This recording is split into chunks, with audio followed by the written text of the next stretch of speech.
मी आता हे उकडायला ठेवलेलं आहे. तुम्हाला अनिता किचन मधून बोलते असं बोलली होती ना, तर तुम्ही नीट व्यवस्थित बघा ना.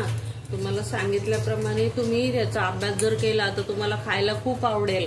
तुम्ही बोलाल की पोळ्या वगैरे गोड काय पदार्थ खाण्यापेक्षा किंवा असे काय आजार असतात की गोड नको असं आळणीच बरं, तर आळणी पदार्थ थोडं किंचित मीठ नखावर घेऊन जे बनवतो आपण आळणी पदार्थ, त्याला खूप सुगंध छान येतो आणि छान प्रकारे त्याला खाण्यासाठी आपण त्याला तयार करतो. तर तयार करताना थोडी मेहनत घ्यावी लागते आणि मी पण व्हिडिओ करते तर खूप मेहनत घ्यावी लागते.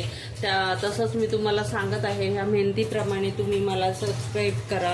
आणि हा आळणी पदार्थ जो तुम्हाला उकडीचा दाखवते मोदकाप्रमाणे, तो त्याला हे म्हणतात कानोळे म्हणतात. तर कानोळे हे अशा प्रकारे असतात, हे उकडीच्या पदार्थाचे पदार्थ असतात. तर हे मी खाली तव्यामध्ये भाकरी झाल्यानंतर पाणी ठेवते आणि पाणी ठेवल्यानंतर तव्यामध्ये मी ह्याच्यामध्ये कानोळे उकडवून घेते.